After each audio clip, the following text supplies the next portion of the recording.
Welcome, everybody. We are the Cardboard Cooks, and this is Cooking with Cardboard. You can find us on Twitter at cardboard_cooks, and on YouTube, we are Cooking with Cardboard. That was Ben, and this is Martin. You can find me on Twitter at golem_MTG. And today we're going to be talking about the most important way to start your Magic Commander games. We're going to be talking about Rule Zero, the why, the when, the how, and exactly what it is. So, Ben, why don't you tell me what you think Rule Zero is all about? That is a loaded question if I've ever heard one. I think there's a lot of different Rule Zero conversations being had in Magic right now. When I first got introduced to the game, I was told it was a single number. You could sit down and say a number between 1 and 10, and everybody was on the same page. It was an objective numbering scale that everybody understood, but the more I play, the more I understand it's a complicated conversation. I think a lot of people say their deck is a 7. That's like kind of the meme, is that every deck at an LGS is a 7. In reality, it's really just the first conversation when you sit down at a local pickup store and try to explain what your deck is trying to do and the kind of game that you want to have. Great. I agree with you that the whole core of it is what kind of game you want to have. We all sit down and we all have certain things that are fun. We all have things that are annoying, and we all have things that we want to try and accomplish. And everybody's happiness at the table is really important since we're all playing a game. This isn't supposed to be a chore for anyone. I agree with you that the whole number thing that people have done, oh, I have a 6 or I have a 7 or I have an 8. Everybody I talk to have different ideas of what any given deck is. I've had somebody explain that my Hensi deck was an 8 or a 9, but I've also had people say it's like a 5. And that's a pretty big jump to go from. Yeah, and I've played versus the Hensi deck multiple times, and I don't think I've seen a game where I'm like, oh, that was a 9. Like, what are we doing here? We're playing CDH. Like, there's a lot of subjectivity when you go to the numbering scale of what really that means. Right. So that's a good point to mention is CDH.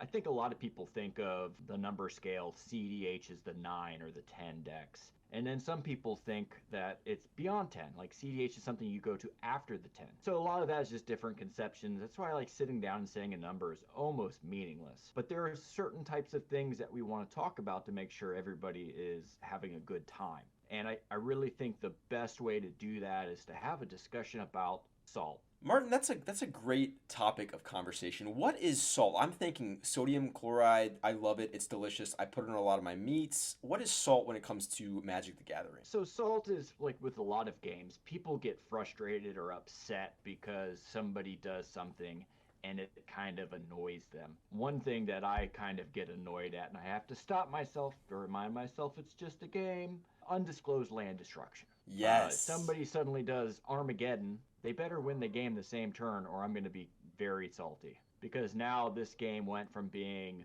20 minutes, an hour, to maybe 2 hours, because now we're starting back from ground zero.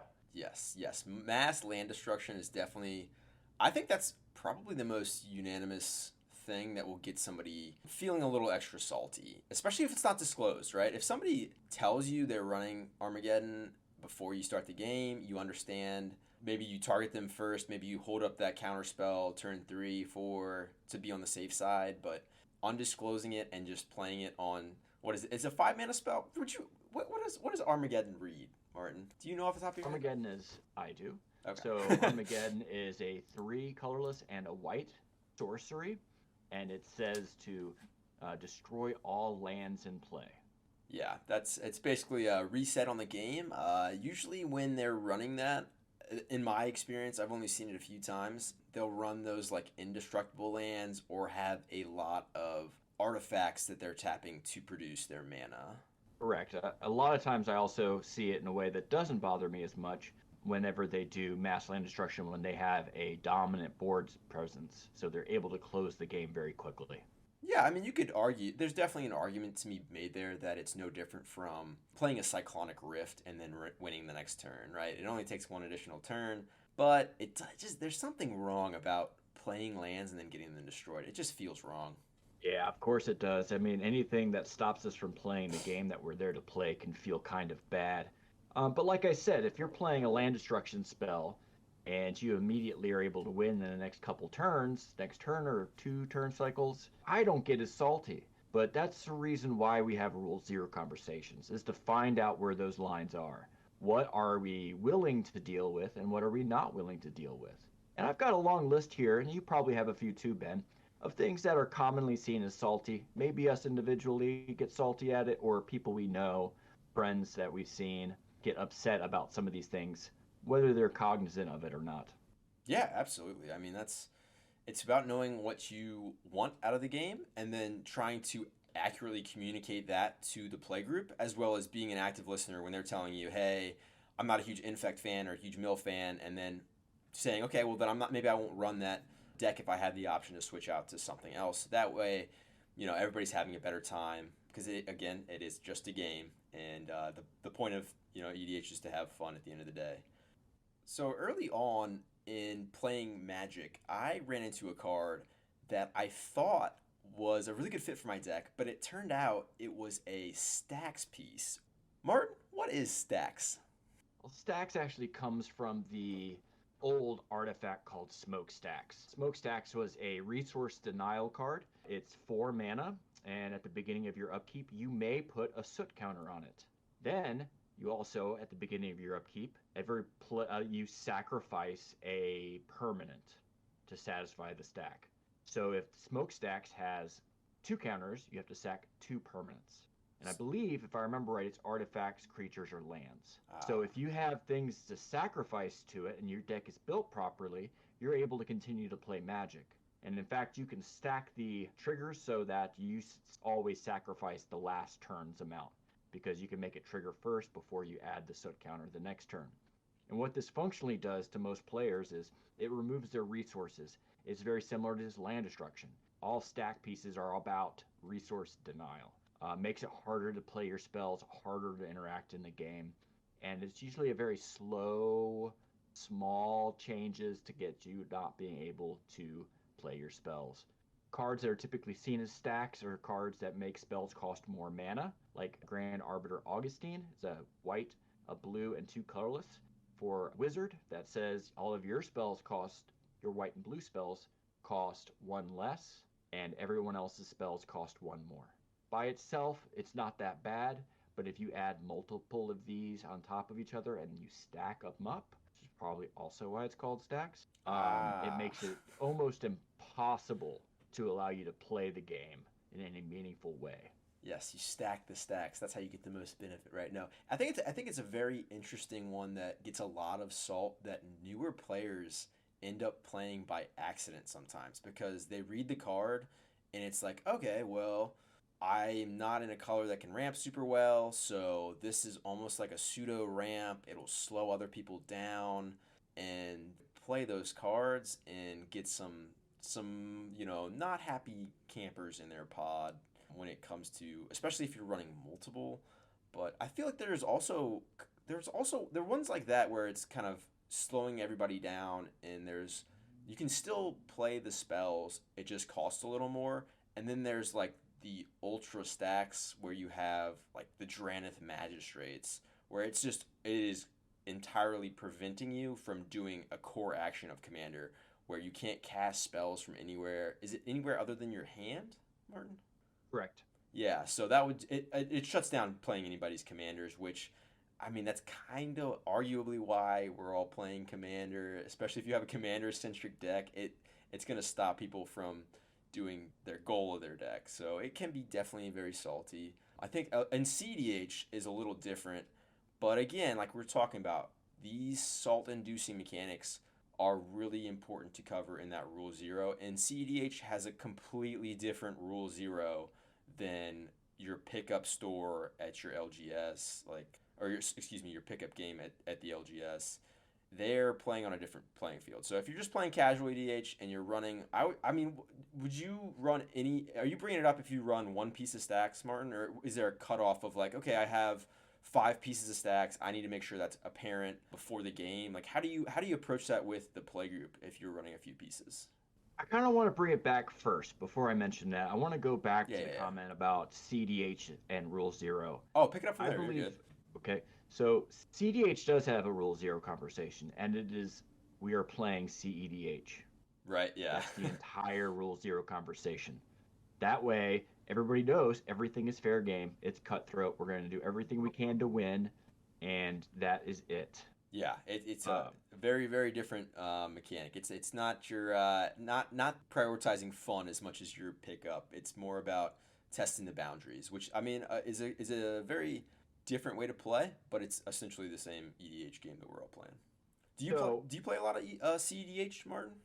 I do not. I want to, Yeah, but I have not had an opportunity to. I've still long time been. I want to make sure I own the cards that I'm playing with, and CDH can get a very expensive very quickly. yeah, it makes that But really I have challenging. exactly. So I have gotten to the point where I am more willing to run proxies. So I need to sit down and order some of the proxies so I can have a proxied up CEDH deck so I can get some of those games in too. Yeah, absolutely. Yeah, I think the only CDH games I've played have been over Spell Table. It's a little easier to get into a game of CDH on Spell Table versus at your LGS because there's not always a group of three others looking for, that high power. You don't want to pub stomp at your pickup. Exactly. Yeah. If you show up at a pickup game and you don't say, hey, let's run CDH, and you pull a CDH deck out, that's going to be a complete Rule Zero failure. I sometimes will have stack pieces in my deck. I usually don't talk about what I call the soft stack pieces. Soft stack pieces, in my opinion, is a stack piece that increases other people's costs, but they can refuse to pay it and still play their spell, but I would gain some benefit. The prime example of this is Rhystic Study. Rhystic Study is two colorless and a blue for an enchantment that says whenever an opponent plays a spell, they may pay one. If they do not, then the owner of Rhystic Study draws a card. Yes, Very very common good. card, Very good. very good card. Some of the best draw per mana investment in the game. But, I might run one of those in my deck, and I'll say I have a lot of staples in my deck, but I won't say I've got a stack piece because it's kind of like a soft stack because they can still play their spell. I just get to draw cards. Yeah, So that's a good way to look at it. yeah, but if I have hard stack pieces, like if I was running a white weenie deck and I had Thalia, both Thalias, the one that makes them come into play tapped, the lands come into play tapped, and the one that costs non-creature spells to cost one more. If I'm running Thorn of Amethyst, which is an artifact that makes non-creature spells cost more, I would definitely say I'm running stack pieces. Is that okay? Yeah, I think the soft, like you said, the soft stacks, as long as you're just benefiting off of it, I think it's totally fine to exclude from the Rule Zero, because ultimately they're able to do what they want. But when you're running the hard stacks pieces, especially if it shuts down an entire archetype, like if you're running the Rest in Peace, where you're constant exile of all graveyards, if you're shutting down ETBs or LTBs somehow, there's a lot of salt, especially if you're sitting down Rule Zero and not bringing it up, and somebody's introducing their deck as that archetype. They're probably not going to be super happy when they see that come into the battlefield, and it's not going to result in a very fun situation. But I think some of the soft stacks pieces are actually really good, especially in like weird colors where you don't have access to ramp or card draw like you were saying. I don't know. How do you feel about the ones that are like Rhystic Study or Smothering Tithe, where you have to ask if they want to pay additional mana? Does that kind of rub you wrong when you see a lot of those on the battlefield? I don't personally mind as long as they're nice about it and they don't try and be annoying. Yeah, I mean, it's yeah, like yeah, of course, I don't mind those kinds of cards personally. Like I said, those are like staples of EDH. yeah, And I feel like those are the kinds of cards where you're saying I'm in a higher power level. Maybe we can't say I've got a 7 or I've got an 8. But you would say my deck's on the higher power level. I've got a lot of the strong, expensive staples. That's the way I talk about those things. yeah. I think But when sorry, I think the attitude, like you're saying, makes a huge difference when it comes to those. Like if you're sitting down and you say your deck's a 5 and your first card you play is a Rhystic Study, I'm probably gonna attack you because you probably aren't relaying how powerful your deck is, right? So it can be kind of they can be a telling card depending on how they ask to pay and how they've explained the deck. But I don't mind them either. final note on stacks is like you were saying before, like exiling graveyards repetitively. You had made the point that sometimes you may want to give a heads up if somebody says, "Hey, I'm playing this Reanimator deck." and you've got a bunch of main deck exile hate, I think that maybe you mention, oh, well, I might have a strong game because I've got a couple pieces of graveyard hate in this deck. And that's not a bad thing to talk about. I usually don't pull Henzi out whenever somebody's got something in the command zone that looks like it would have a lot of graveyard hate in the deck. Not that it's wrong to run graveyard hate. I just maybe I'll pick a different deck to run against that deck so I'm not immediately excluded from the game based on what your strategy doing being inherently strong against it. Yeah, absolutely. And that's a good point to bring up as well is this is kind of a generic Rule Zero talk for pickup games. All of this can Mm-hmm. be adapted to your play group however you see fit when you're among friends and people that you trust and know that, hey, I'm going to have a stack this game and I know that, my friend here might have one the next game. I'm okay to wait and kind of get stomped a little because I know that he's willing to be there when I'm getting stomped. Right. Right. So the rule of zero conversation is definitely for pickup games, whether that be at your local game shop or on spell table. They're a great conversation to have to make sure everybody's sitting down to have the right kind of game. But rule zero is actually bigger than that. Rule zero, I feel like, happens during deck construction. So when you're sitting down to build a deck, you want to think, when am I going to be able to play this deck? How am I going to be able to play this deck? And you want to think about it as you build it to build it towards a certain gameplay style and power level. Okay. So, for example, if you're building a deck with a lot of stack pieces, you're probably not thinking, oh, this is going to be my go to Commander Night at the local game shop deck, you know? So, you have to keep that in mind even when you're building your deck because you want to make sure that you're tailoring it to meet a gameplay situation that you'll get to. When it comes to small play groups, the conversation is still there. It's just constant. I mean, if you have Doug in your play group and you know Doug hates extra turn spells, maybe you don't pull out an extra turn spell deck with him, Yeah, right? that's So that could definitely be true. a, yeah, so they still happen, but it's just more of a conversation that, ongoing conversation than it is a kind of one and done before a game. Yeah, and that's another good point is this is trying to prevent those awkward conversations that we've all heard of somebody starting to apologize for their deck going off, where it's not going off because of synergy in the deck, it's going off because of a miscommunication around power levels prior to even shuffling, right? Do extra turn spells make you salty if they're not putting them back into their hand after they've resolved? If it's a single extra turn spell, does that make you salty, Martin? A single extra turn spell would not make me salty, but I do know that some people do find them salty even in small quantities. But the real reason I bring up extra turns as being a salt inducing phenomenon is not necessarily even putting them back in hand, but finding ways to consistently cast them turn after turn. That basically allows a player to continue to eat up game time and doing their thing while no one else can really participate.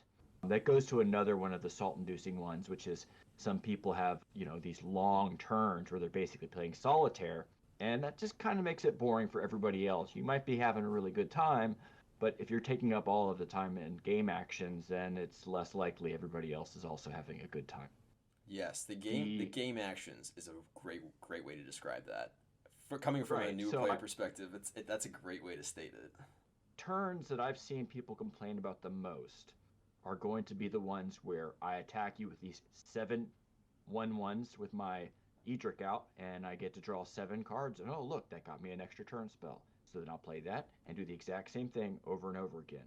Edric is blue, green, colorless, 2/2. Whenever a creature you control does damage to an opponent, you draw a card. So if you hit with 7/1/1s, you draw 7 cards. So you can see how if you structure your deck with enough density of extra turn spells, you can get yourself to the point where you're just taking all the turns, which isn't something you can't do in Commander and Casual. It just might be something you want to bring up when you're wanting to play that deck to make sure everybody else is not going to be annoyed by that kind of activity. Yeah, the big problem with solitaring too is it can be challenging to play a game that has a solitaire deck at your LGS for Commander Night if you're only getting in 3 or 4 games that night. Like the schedule is a big player there. I don't usually get salty if somebody is solitaring, but they're doing their best to go quickly through the game actions. But I do get a little frustrated if I know that I'm playing Commander and I get to play 2 games tonight and this guy is taking a 30-minute turn and preventing me from getting another game in, it can rub me the wrong way. But again, it comes back to the reflection of the attitude and okay, he knows he or she knows they're taking a long time. They're trying to go through their game actions quickly. Maybe they're even skipping a few that they know are kind of irrelevant. The attitude when it comes through that makes a huge difference for me when it comes to solitaring, especially with Super Friends decks. That can be very challenging when you have to from a new player's perspective, I don't know what all the planeswalkers do. So it's really up to that person to walk through that and understand what points they have to interact with their downtick, uptick abilities.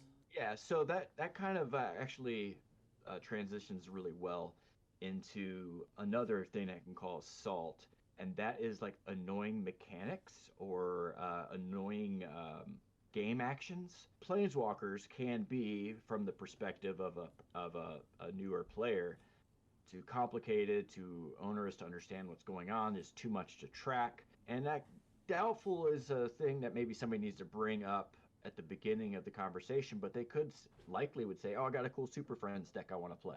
And that's typically normal. What people will say is they'll say the commander or the style that they're trying to build. But some actions really do get on people's nerves, especially when it requires them to play differently. A couple I can think of off the top of my head is day and night. I think you got to think long and hard to put a single day and night card into your deck. Yeah, I won't Because do it. all of a sudden, exactly, it's I have 2 copies of Celestis that I have never played because I don't want to introduce day and night into a deck just because it can give me some free looting. Celestis is a 3 mana artifact, comes into play, it becomes day if it's not already day or night, and then it lets you, on the turn, it changes from day to night. You get to draw a card and discard a card and then gain, I think, 1 life. But it creates that day and night cycle. And day is if somebody plays no cards during their turn, then it becomes night on the next turn. And then while it's night, if somebody has cast 2 spells, then the next turn it becomes day. And it goes back and forth. Well, you got to track it even if somebody kills at Celestis, realistically. Obviously, you can all sit down and say, we don't have to track it anymore, right, guys? We're good. But that's kind of the problem is that they're tedious or they're annoying or it's just too much to track. Like I know sometimes I'm wanting a basic game and I don't want somebody to go over here and play some kind of crazy artifact deck that's spewing out all these artifacts. It's too much to track. Yeah, But it puts a lot of like ownership on the player playing the day and night spell to really pay close attention on other people's turns as to how many spells they're playing, so that you're not passing the turn and then having that question every round of, hey, is it day or is it night? I think we forgot to track last turn before that, and then you're ending up having to rewind for something that really doesn't impact the game too strongly sometimes. So it can be frustrating, but then there are other mechanics that are like that introduce it in a fun way, like Monarch or Initiative. I find those are like the opposite of day and night for me, where it's like, okay, somebody's playing a Monarch card, awesome. Like, let's go. Combat matters, sweet. But yeah, day and night can be a little repetitive. I know Infect is another one that I don't mind it at all. It's part of the game. I have never thought it was something to make me salty, but I have seen a lot of people at LGSs see that. Let me look. It's the Phyrexian card. Do you know the Phyrexia equipment card? Grafted exoskeleton. That's what it is. yeah, that's it. I don't honestly. I could not tell you what it does. All I know is it gives a creature infect. Yeah, And it's +2/+2 and infect. yeah, it is a very some people. I guess people just have gotten burned by it so many times that it can be a little salty. But I know Triumph of the Hordes is another one that has gotten a lot of salt. But Yeah, that's definitely one of the bigger salt ones. It's 2 colorless and green, so 4 mana for a sorcery. All your creatures you get +1/+1, trample and infect until end of turn. I think that one can cause a lot of salt because you can play that in any deck, and you don't have any other tells that you have infect, and then all of a sudden in one turn they're able to kill you out of nowhere with this infect. So it screws up your combat math and things like that when you're trying to play your game. yeah, it's like winning out of I mean, nowhere. Does infect in general yeah, bother you, Martin? If you're losing to it, or even if you're just seeing it on the board?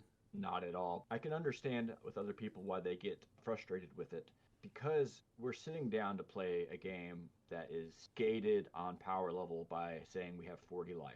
So, certain strategies are weaker or we build our decks in such a way to expect that 40 life being relevant. So, whenever you say infect, Well, infect half is the amount of damage you normally have to do in a game of Magic. You start at 20 normally, and you only have to do 10. But in Commander, it's still just 10. It's now not half of the life, it's a quarter of the life to kill somebody. So that can be a little frustrating, I think, for some people. And it's a great thing. If you're running pure infect deck, you just say, hey, I'm running an infect deck. Is that cool? Or if you have a single Triumph of the Hordes, you may just want to put people on notice. Hey, I do have Triumph of the Hordes in here if that's the thing that you get upset about. That way we all know that we're on the same page. And then you can play around it because you know it's in the deck. Yeah, and plus if you bring it up, that's a one sentence conversation, and it gives you that shield for when you do want to cast that spell, that you know, hey, you gave everybody at the table a heads up that this could happen. It's not going to catch anybody by surprise, or you feel like you're hiding the power level of your deck, or not giving a true representation of what the game plan was for the deck or commander you chose, which is really Correct. important. But that kind of leads into another area that maybe we could jump to, is the combos. Both, I know you said infinite and not infinite combos, because that's a very similar way to lose a game, where they can sometimes come out of nowhere if you're just looking at on what's on the board from a creature artifact standpoint. It can look very like peaceful on board, and then it can come to their turn and they can kind of win out of nowhere, especially with, 2 or 3 card combos that don't even require the commander sometimes. I know I have a few decks, and that's usually what I try to bake in, is for some of the win cons, is 3 or 4 or 5 card combos that are in there so that the game can end eventually, especially for ones that aren't super creature heavy. But it can be challenging, especially if you're trying to play more the battle cruiser Magic, to have some of those 2 card combos that are pretty easy to turn on. I don't know. Do combos bother you, Martin? Do you think that's something that like you will typically disclose if that's generally how your deck is going to win from a Rule Zero conversation? I do think you should put people on notice. It does bother me sometime whenever I always say whether I have infinite combos in my deck, and then there's crickets from the other players, and then they win with a combo. I'm kind of like, don't you think that was a heads up that maybe you should have mentioned you had combos? Yeah, like, hey, meet me Um, halfway, man. I just gave you that information. right, yeah. So I think there's two reasons why combos can be frustrating for players. One is the winning out of nowhere. It's something that kind of is similar to some of the other things we've talked about, is these sudden surprises that kind of take you and you weren't able to plan for them or play around them or anything like that, without the foreknowledge that there was something to keep an eye out for. But the other way is also the not knowing how your combo works. I've seen this Oh, happen where yes. people Okay. have a combo and then they get to it and they're like, "Look, I made this combo. I win." Y- And you're like, "Explain to me how that Yeah, makes you how? win." Show me. They just give you the Right. three They cards. or they just say like, "Well, I got to do something and then I do a loop here and I end up winning." And it's like, "Show me the loop." Yeah, go through it. You Let's know? go, because especially if you have a point where you can interact, it's hard to relay that if they're like, okay, and you guys just die. When it's like, okay, well, let's walk it through. Maybe somebody has an answer, or where's the point that I can interact in? I have a spell I want to cast. Exactly. But the other thing with combo that you have to keep in mind is that there's, like you said, there's 2 card combos, there's 3 card combos, there's like 8 card combos. All these different combos are somewhat harder or easier to make work depending on how those things work and the number of tutors and things you have in your deck to find your combo pieces. But there are certain combos that you only can interact with on the stack, right? So what I mean by that is most common combo that's not interactable on the stack except for on the stack is the demonic Consultation? consultation. Is that it? Yep. Is the black and a colorless for a sorcery. You exile cards from the top of your deck, and then you can stop until you can stop and put one of those in your hand, or you keep revealing until you reveal 2 non-land cards with the same name. So Yes. you basically use that to exile your entire deck. And then you play Thassa's Oracle. Thassa's Oracle is a blue and a blue for a 1/3. When it enters the battlefield, you can look at the top X card of your deck, where X is your devotion to blue, and then put them back in any order. And then if you have that many cards or less in your deck, then you win the game. So the idea is the reason why you can't kill this creature in response to it coming into play. you have to interact with it while it's on the stack. So once it enters the battlefield, you kill it. Their devotion to blue is 0. They have 0 cards in their deck. They still win. Yeah, yeah. It's Very salt-inducing combo that is, I would say, exclusive to CEDH, if I'm being honest. I agree. I think it should be exclusive to CEDH. But so when you think about that, why it's like an extreme example is because a lot of decks won't have any way to interact with it. If you're not running blue and have Yeah. counters, you really don't have a way to interact with it. So if you're sitting at a table with no blue players, it's kind of hard for the table to really anybody interact with you. Yeah, And that there's some makes it less fun. hopelessness. Or there's like Yeah. a degree of like, okay, well, I guess nothing I did really impacted how you were going to win in the first place. So, why did I cast my spells? But I think there is Right. there's mostly a lot of combos. If you're thoughtful about how you want to try and win the game, there's a ton of magic cards. There's a lot of combos Mhm. that you can do simple one or two card substitutions and make it a lot more, maybe a lot easier to interrupt that combo. So the Thassa's Right. Oracle Demonic Consultation example, just throw a Lab Man in there. The Laboratory Mhm. Maniac does the same exact thing, except for every now and then you're going to play that at a pod and somebody's going to have an awesome game because they have a kill spell in their hand and they're going to stop you from winning the game. Right. And that's how you make So awesome, memorable games. At the same time, hey, you got to try and pull off the combo. You had a good time playing those spells, but it wasn't something where you're being super sweaty and causing a lot of salt from right. including those combos in your deck. Right. My rule, generally speaking, is I'm not going to play any combo that lets me win the game unless you can interact with it with a removal spell. Absolutely, yeah. So, like Lab Man, you can kill it in response to the them trying to draw a card. Then they draw the card and they don't have Lab Man, and that means they die. So that they lose the game, and that gives the ability for everybody to interact at the table. If you're not running, basic creature removal in your deck, then maybe you can't interact. But that's a more you problem than it is a rule 0 problem. You Yeah, should more of have a deck interaction in your deck. construction problem, yeah. Yeah, yeah. That way, I mean, every color has instant speed removal that kills creatures. And then if I have it, I will also sometimes run ones that are only vulnerable to like artifact or enchantment removal. So I would let everybody know at the beginning, I have a non-creature based combo in my deck, Yeah, right? because You can interact with it, but that's about the ceiling for me when it comes to casual EDH. I think the other ones I personally do only CEDH. Like, for example, one that I saw recently was the Approach to the Second Sun. When you cast it, if you cast Narset's Reversal against it, it will copy the spell and play it, and then the original one will see the previous one, and you win the game. I think that's a pretty popular one in casual It is a groups. it is a popular one, but I feel like that's one that people probably should bring up when they first start playing, because the only player who can interact with that is a counterspell. Yeah, it's pretty hard to stop that if somebody's playing, a lot of draw or a lot of scry in their deck. What was the Well, situation you saw it in, Martin, recently?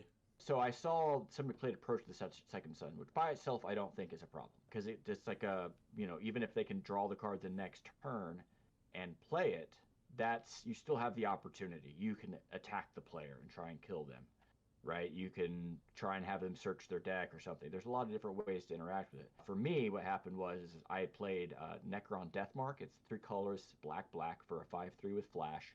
And when it enters the battlefield, you destroy target creature, and target player mills 3 cards. So I was able to play that, Ooh, killed some random creature because it didn't matter, but I was able to mill the Approach to the Second Sun in response to them trying to draw it. that's pretty Um, spicy. Yeah, I like that. That's a really nice yeah. little bit of tech for that Yeah, that it was, specific I mean, scenario. I was playing my Henzi deck. It's Jund, so not a lot of ways to interact with just casting a spell. So it was luckily I had a tutor and I was able to tutor up the answer. But somebody had pointed out that if the player had had the Narset's Reversal, they could have just played both of them on the same turn.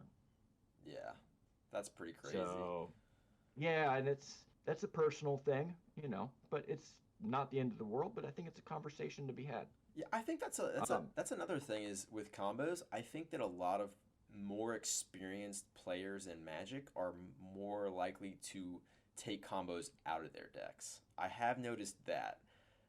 As a newer player, I really enjoy having a win con or two that combos with my commander on the board. As just a general win con, I find it a lot of fun. Maybe a year or two down the line, I will come to this coming to Jesus moment of, combos aren't all that in a bag of snacks, but I still think they're a lot of fun, and I think that there are a lot of them that are very fair, and if you have removal, like I said, there's a big difference between comboing on turn 4 versus 14, especially from a rule 0 perspective of telling people all of these things we've listed as far as the interaction points. And it does seem like a really long laundry list, right? It's like, okay, I've got, 100 things I need to disclose. Realistically, each deck you only have to disclose a couple, right? It's not like you're playing a deck that takes infinite turns, destroys your lands, plays stacks, and has multiple combos, and is playing stickers or day and night. Oh God, please don't play stickers. That's general rule of thumb. Don't do it. Don't be that guy. I believe you're better than that. I don't know.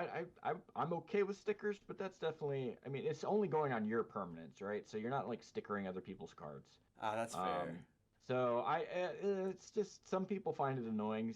Just like some people are annoyed by the Universes Beyond. I don't personally think that really should matter, but some people are real particular about what's in their fantasy world and what's not. So I don't know. That it could be something you want to bring up if you're running like a Universes Beyond deck, but I think that's pretty low on the list of salt for me, and I think for most people at this point. Yeah, that seems a little gatekeepy to be like, I don't know, to exclude other IPs from the game, but I understand that does exist for sure. So the next 3 that I have are kind of all related, but not really. It's kind of weird. I think of them all at the same time. Fast mana, free spells, and tutors. I can see how those are all falling into one group, yeah. Yeah, well, they're all CDH staples, right? Yes. This is what makes your deck win early and often. Yeah, consistently. Right? So, yeah, so your fast mana allows you to get out your combos and stuff, or your game-winning plays earlier. I don't think you have to disclose things like Soul Ring, but if you're running like Mana Crypt and Chrome Mox and those kinds of cards, then you may want to bring up, I've got, fast mana in my deck. Free spells allow you to protect your combos so that you can like cast a counter spell for free on the key turn, which allows you to combo earlier or win earlier. And then tutors help you find your pieces. Like all of these really have to deal with trying to win absolutely as fast as possible. So they're all things also to kind of think about. If you find yourself playing a lot of these cards in the same deck, you may be asking, is this really supposed to be a CEDH deck? Maybe I should make some changes to make it even more streamlined and go ahead and just say, nope, this is a CEDH deck. Yeah, and there's always, like we got back to the alternatives, like the tutors, maybe you're not running, the best. Maybe you're not putting the mystical in there, the mystical tutor in there for blue. Maybe you're running Solve the Equation. Maybe you're running ones that require you to be on a turn that is further along in the game so that there's allowed to be interaction. The pod has had some time to develop. You've disclosed you run counters, and maybe you're at a lower life total. That way the game is more fun for everybody at the table. Mm-hmm. The fast mana is kind of hard because that's kind of binary, right? You either have it or you don't. There's really no... I do agree. I think Soul Ring is the one exception. Other than Soul Ring, though, if you're playing cards that tap for more... If they can produce more than they cost to cast, Is that the definition of fast mana, or am I incorrect? Because I feel like the Hedron Archives always confuse me. I would say that that's fast mana. Right. I mean, Hedron Archive is not considered fast mana. No, that's 4 and 3. Neither is. Yeah. Yeah, the Thran Dynamo is the 4 and 3 one. But yeah, so the idea is there. Like fast mana is something that some people get salty about. I don't care. I think a lot of times if you're not trying to do that infinite combo really early and you have fast mana, that's just going to make you the arch enemy and everybody's going to be spending resources to try and knock you back down. I personally wouldn't get salty about that. In fact, a lot of these things on this list I don't get salty about, but I do like to know about it and talk about it just to make sure I'm playing a deck that would allow me to be competitive at the table. Yeah, I would agree. I don't think a lot of these things bother me in general, but it does, it can lead to games where I feel a lot better when somebody else has a Rule Zero conversations around these things before I see them on the battlefield, because I prepared myself and I've cast the Hmm. spells accordingly so that I'm more aware of what is going on actively, and I don't feel like I'm caught off guard or caught by surprise when I see these spells coming out of my opponent's decks. Exactly. And Exactly. I It's don't. amazing the difference. Sorry, I said I wasn't sure if we talked on the free spells. That's another really easy substitution point. Unless I Oh, mean, yeah. I don't know how you feel about free spells. It's hard from a newer player's perspective because I don't really own. I don't think I own or I do own. I own Simeon Spirit Guide. He's the ape that you Mm, can exile from your hand to make a red mana. I think that's the only free spell I that's fast. own. That's fast That mana. is fast mana. That's not. Um, I'm an idiot. More than the free spell. No, no, Yeah. you're not an idiot. Uh, so like the most common free spells that are issues are the all of the counters. You got Force of Will, Force of Negation. You have Pact of Negation. Yep. You have The deflecting the swats. you have those too, but those are the ones that I've seen people get the most salty about. It's the counter spells. Oh, that's a So good point. That's a good point. people try and play around counters when you're playing blue. So they'll be like, "Ah, the blue air's tapped out. I can finally play something." And some people get upset when they have the free counter spell, and so I can understand that. I mean, personally, I don't care. I'm more concerned about are you playing a free counter to force your combo through to win on turn 4 than I am about you using a counter spell to stop somebody else's threat on turn 5 or 6 or something, right? Like it's just a big difference in function. Yeah, yeah. I mean, I think having a protected win with free counter magic in EDH doesn't always feel the best in casual pickup games. But another great area where you can literally just put in a counter spell that costs mana, or just put another draw spell in the deck. Like, it's okay to not have protected wins in EDH. I don't know. How do you feel about protected wins, Martin? Is that something that you have a lot of decks that have combos and you include more pieces of cards to protect the win or to find the win in casual? So I don't run combos. So you're really Um, not, yeah, you're not really in either camp, I guess. yeah, so I don't really run combos. I do run free spells in my decks that are more competitive because I still want to protect, my win cons, even if their win cons take a couple turns to actually do the thing. Yeah. But I like them. I think they're fine, both sides, both playing it and other people playing it. But I've been playing for so long. I remember when Force of Will was in what was standard. So that was like a 1995 card. It's been a hot minute. So it's kind of baked into the game more, I think for me. So maybe I just don't have a problem with it because of that. Huh. But it's also the free spells that are good counters cost a lot of money. So it kind of goes into another thought about like building your deck. If all your cards cost $50 or more, and you got a silly peasant next to you that doesn't have all that money, that can be a feel bad too if you feel like you're winning from money instead of winning from skill. And again, Um, another great reason to bring that up in Rule Zero, because if somebody else is opening up the Rule Zero conversation with, "Hey, I'd love to play my budget $25 Rhinos deck today," and you whip out your Baral free counters deck, like you're setting up an experience that I don't think you or that player is going to enjoy fully, right? Correct, correct. So I think that's all of the things I can think about today as to solve. Oh, I have one more. Stealing permanents. Oh Now, I yes. personally love to steal permanents. It's one of my favorite ways to win is to beat people up with their own cards. Oh But I jeez. do know some people have an aversion to that. So if you're running a bunch of ways to steal permanents, like an Ager and Treachery, plus ways to copy it 7 times in a turn, you may want to give a heads up like, hey, my goal is to try and steal your cards and win with them. Some people will just be like, no, no, I don't want to play that way. And that's fine, you know? But you might want to give people a heads up if that's like a big part of your strategy. If you have like a single agent of treachery and you don't have ways to blink it or clone it or anything like that, then I don't think you need to disclose one. But it's when it's the whole strategy that it really should be discussed. Yeah, very similar Um, to stacks, right? If you're running one, it's probably okay to just jump into the game. But if your core gameplay is to steal other people's stuff, you definitely want to bring that up in a mhm. small one or two sentences before you start the game, for sure. Definitely agree there. Yeah. Well, it's once again, it goes back to how are you presenting your deck to play. So, for example, when I say I'm playing my Henzi deck, I say, oh, this is my Henzi deck. It's a fundamentally fair deck, has no combos. It's got a couple tutors, but it's really trying to win with like big fat idiots attacking you and having death triggers and things. And you've played it. That's what it does. Like I have to talk about a lot of these things, but when I play my Esper deck, which I haven't changed the commander yet, but I'm going to.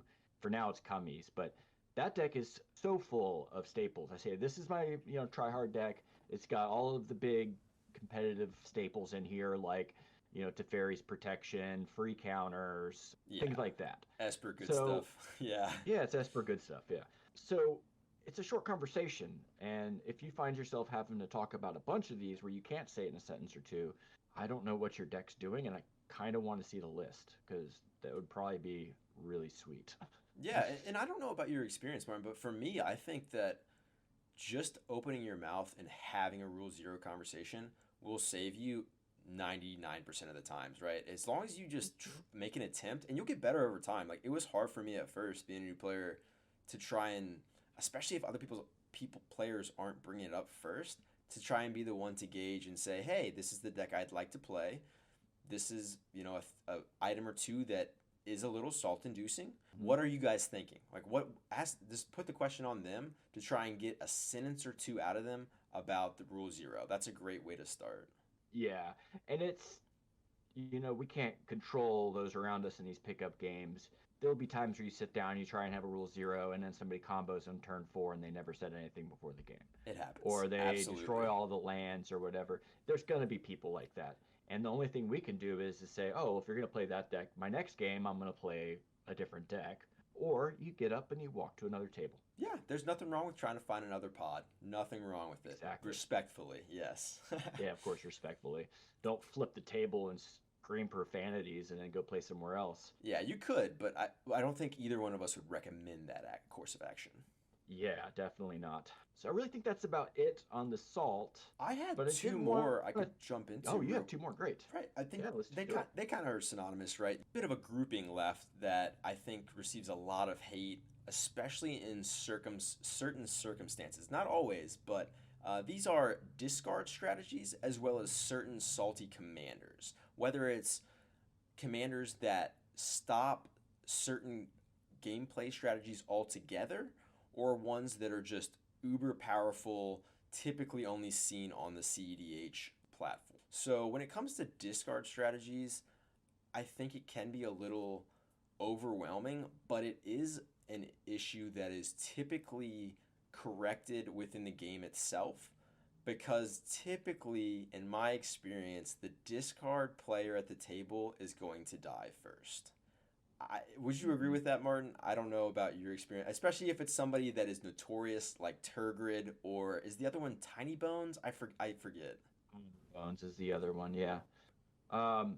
Yeah, if people are constantly attacking your hand, that is, once again, something that kind of calls back to our discussion on stacks or land destruction. You're basically making it where the other players can't play their strategy. So you probably should be cognizant of that with anything. I think the discard ones, strictly like Tiny Bones and such, is not as bad as like Turgrid, because Turgrid also usually runs land destruction in like things like Pox. So Pox is a black, black, black. It's a sorcery. Whenever you play it, each player sacrifices a third of their lands, a third of their creatures, discard a third of their cards. Yeah, think I could that's see it. how that would And be a third of your super life. salty. Yeah, Yeah, especially if you have Turgid on the battlefield, all of a sudden you've got a third of everybody's resources. that's a huge gameplay swing. Yeah. Yeah, it's kind of like a 2-card combo, and you could see this coming out as early as like what, turn 4 you could cast that.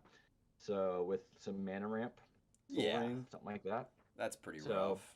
I guess the other commander I'll throw out there as being uber salty is Urza. I know I've seen a lot of people recently trying to play him with the new Brothers War, where it's the original Urza commander, but they're like, oh, it's just a bunch of good stuff from Brothers War. It's not super sweaty Urza, but that's one that is kind of too good for casual commander. I mean, I'm sure you can build around him in a fair way, but I am pretty skeptical when I see Urza come out. So just for listeners, if they're newer, Yeah. 2 colorless, blue, blue for a legendary wizard, I think. And he's not a big body. I think he's got a 4 toughness. But what he does is you can tap any of your artifacts for a blue mana. And so you could also then pay 5 mana to shuffle your deck and then reveal the top, exile the top card and cast it for free. So the reason why I think he gets a lot of hate is because, like you said, he's just super efficient. When he comes into play, he also makes a Karnstruct. Karnstruct is a star artifact creature where star's power is equal to the number of artifacts you control. So you can see really quickly how you're getting a lot of value just for casting this guy. And then all of a sudden, all of your artifact tokens, all of your treasures, all of your food tokens or whatever, all now tap for mana. Gives you a huge mana advantage.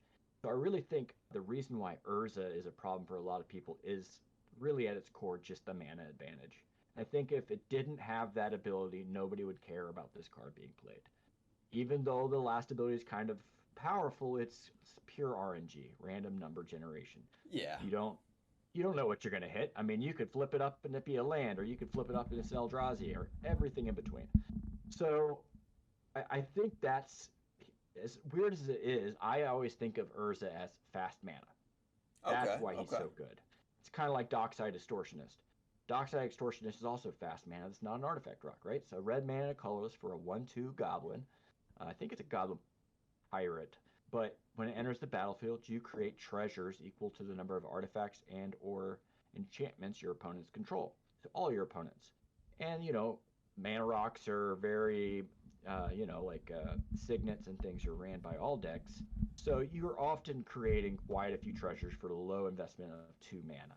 So it's kind of similar power levels, those two cards, in my mind. They just both create this really large mana advantage. Yeah. And that's their biggest problem.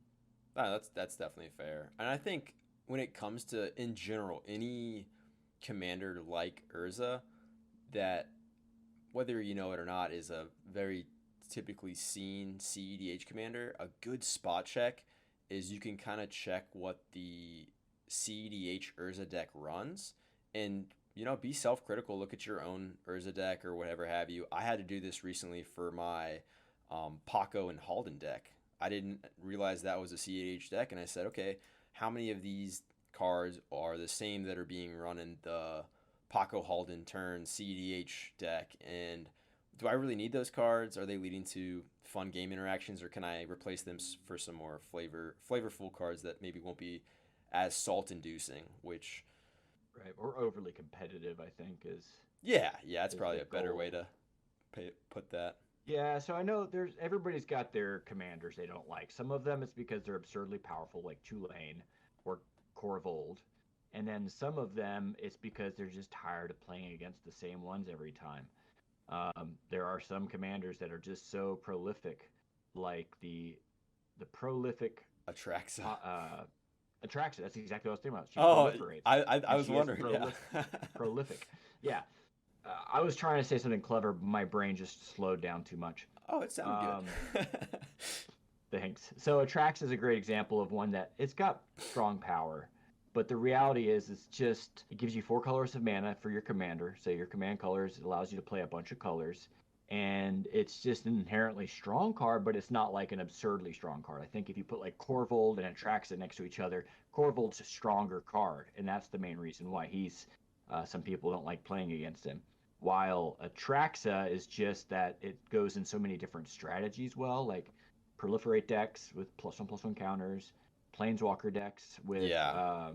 So it's just one of those things, and the nice thing about these is as long as you're announcing your commander, you don't have to have a bigger conversation, right? You can say, oh, I want to run my Korvold Treasure deck. Everybody kind of knows what they're getting into if they've played before. Yeah. It doesn't need to be a whole conversation about that. You could maybe say this is a strong Korvold deck or this is a weaker Korvold deck. But even a weaker Korvold deck is probably going to be stronger than a lot of other decks. Yeah, absolutely. And like you said, that's you covered it in 30 seconds. It doesn't have to be this long stretched out. You don't have to cover every topic, but having that first conversation is super, super helpful when you're describing the commander and the gameplay. Okay, so we've definitely covered a lot of good Rule Zero staple items to look out for and kind of a general sense of how you can phrase that and gameplay strategies you should watch out for. Do you have any summations for us, Martin, to kind of go over before we go on to the next section? I've got a couple things. First, I just kind of want to really reiterate when you're sitting down and you're having that conversation, opening the door for it is the best thing you can do before you sit down to play a game. Just talking about it, trying to estimate what your power level is, try and figure out what people are playing and if that would upset you, and vice versa, and do that. But once again, like just come sitting down and saying mine's a 6 and expecting that to be a rule zero conversation is almost meaningless. It's very close to meaningless. There's a couple power levels you could probably say that would have more meaning, like mine's a precon. Mine's a precon that's budget upgraded, or mine's a precon that's been tuned. Sure. You know, like that kind of idea kind of gives you a better idea than a 6 or a 7 or a 5 or whatever. However, after you've played a match with people and you're all sitting down together and you're going to game 2, it's very easy to say, hey, I'm changing to another deck. This one's a little more powerful than the last one. Or I kind of like to play this deck, but it's less powerful. You guys have anything more, a little less powerful than what we were doing last game? Because you've got a whole game of play experience with this new pod, and you can have a better idea about how to continue have that rule zero for the next game. Yeah, and the other way to go about that is what turn are you trying to win? I like to say that typically after my first game. If somebody went off and won on turn 10, I'll usually try to bump up the power level a little bit and say, okay, I'd like to switch to this deck. It usually wins a turn or two faster than our last game. Is that all right? Excellent. I love that. Yeah, and I think like you were saying, when it comes to these rule zero conversations, it's like any other skill you're developing as a grown adult. It takes practice, right? Practice makes perfect, but it takes practice. Mm-hmm. You just have to do it, and you'll get better over time. And it can be awkward and not super fun, but I promise you that it makes for way better pods. Absolutely. And I'm not a big fan of pickup games. I play them, of course, but when I'm in a new pod, I'm always looking for someone to recruit for more consistent play groups. Somebody that I feel like has that ability to talk about things, be rational human beings. It's always a good thing. You never know. You're kind of auditioning every time you sit down with the pod. You could find yourself in another really great play group.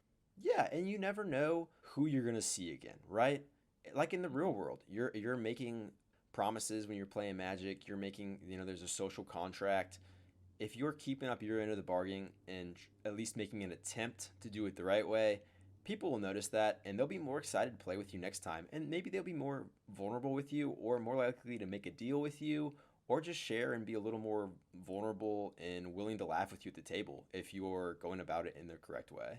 Awesome. Well, I think that wraps up our Rule Zero conversation. I think we covered a lot of things. I think I learned a couple of things while we were talking about it, and I hope you did too, Ben. Oh, absolutely. Next up, I kind of want to do a quick Finance Corner. As you guys know, Finance Corner is a small tidbit where I mention things that might be a good buy right now or something that you might need to sell or look out for. Today, I wanted to talk about the Warhammer 40,000 Commander decks. Oh, and heck these decks yes. They are straight fire. They are so good. They're a lot of fun, yeah. So they were about $50 to $60 a pop if you buy them retail, and it's pricier than most of the Commander decks. And I was hesitant on buying them right out the gate because we've seen a huge glut of Commander products where some of these things get all the way down to like 10 or 15 bucks for a full deck if you're looking for sales. So I'd never feels good to go and buy these kinds of things and pay $200 and then you see it on Amazon Fire Sale a couple months later and it's like $80 for all of them or $100 for all of them. Yeah, that's big sad. That's not what you want to see after making a purchase for sure. Yeah, so but there's a couple things going on with this product. The first part is that they are a dual IP. So the intellectual property of Warhammer is a separate company. It's not a part of Wizards. It's not a part of Hasbro. So that's two different companies that have to get together to make this kind of product, which will make reprints a lot of these cards very difficult. Not impossible, but you just got to think it's going to take more time and planning to get some of these cards reprinted than it would be for a regular Magic card. They could just throw out a secret lair. Okay. This would require a new contract between the parties to do a secret lair for these items. So that being said, My concern is that some of these cards might continue to be high priced in the future. So if you're wanting them, this winter is probably going to be your last chance for a while. Oh, sure, around the Um, holidays. yeah, exactly. So we've got Black Friday coming up. As the time recording, it's next week or this coming week. So like 6 days, 5, 6 days from now. So coming through the season, you can look out for Black Friday sales for this deck. You could also go on to like subreddit. So one of which I recommend is Sealed MTG Deals. The other one is MTG Finance, and sometimes these groups will throw out a good sale that's going on. Sometimes you got to be quick, so you may want to change your notifications on Reddit so that you can get those sooner because a lot of them do sell out. Oh, that makes sense. So Yeah. looking out for this is a good idea. And one of the things is even at current retail, these are still a good deal right now. If you're looking at the collective prices of these decks, Forces of Imperium is sitting at $136 Holy for all of cow. its contents right now. And you can buy it just regular TCG, $64, 63 and change. $64? Yeah, That seems like a so really 100 good that seems like a really good deal, especially if like you like exactly. Warhammer at all. Yeah. The great thing about it is that they play great out of the box. If you wanted, a whole new commander deck, but there's a lot of really powerful cards in these too that are not cheap. The Golden Throne is a cool one that I've seen a lot of people talk about. It's in this deck. It's 4 mana. It's for a legendary artifact, and it says if you would lose the game, instead exile the Golden Throne and your life total becomes 1. Also, 1,000 souls die every day. As a second part, you can tap it to sacrifice a creature and add 3 mana in any combination of colors. That Seems good. colored, yeah, super good. Throw this in a aristocrats deck that doesn't wants to be sacrificing their creatures anyway, and then getting 3 mana. That's pretty good, and it's colored, so it could be a 5 color deck, help with fixing. But anyway, so Forces of Imperium, $136. Necron Dynasty is $123. Ruinous Powers only 107, and Tyranid Swarm is 102 at the cheapest. And then these all sell for around 60, 63, $64, except for the Necron is at about $100.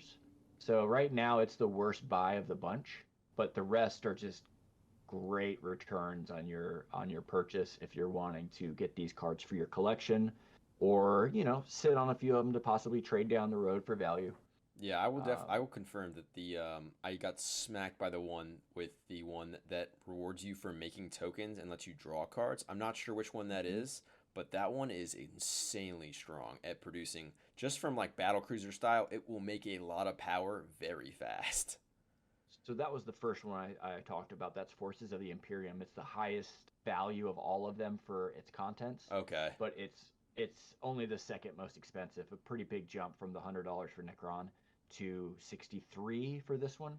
And I could see, So I know the Tyranid one cares a lot about specific kicker cards that seem like they're pretty niche. So if they ever come back to that mechanic or just down the road, those cards could definitely spike in value, I imagine.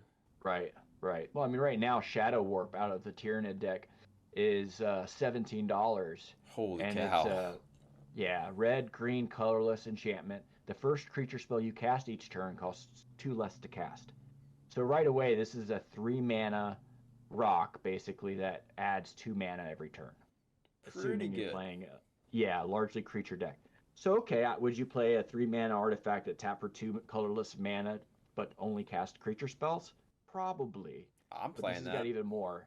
Yeah, plus it says whenever an opponent casts their first non creature spell each turn, it deals 2 damage to that player.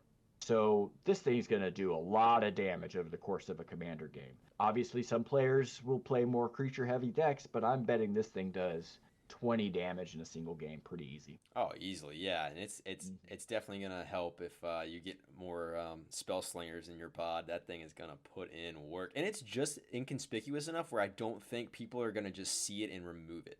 Well, yeah, it's probably not. I'm sure that the spell slinger deck is going to get rid of it if they can. But the That's true. rest, you're just going to be nickel and diming them all the way down. So I think it's a great card out of that deck. It's the best card. It's the highest priced card out of that deck by like $4. The next one is that Gearson Starn Kellermorph, red, blue, and a colorless for a 3/2. It's a legendary Tyranid human. It's got Ward 2. That human type might be important, but it says whenever another source you control, so either permanent or spell, deals exactly 1 damage to any permanent or player, then Gearson does 2 damage to that permanent player. Ooh, pink So tribal, pink tribal. Ping Tribal, yeah. So that card's got a lot of hype. A lot of people are building around it. And these aren't even the newest set out right now, but I'm thinking that this winter is going to be the last opportunity to pick these things up for retail or less. I would be trying to pick these up for 200 for this set. If it gets back down to that or a little bit lower, I might buy a second batch just because they're that good.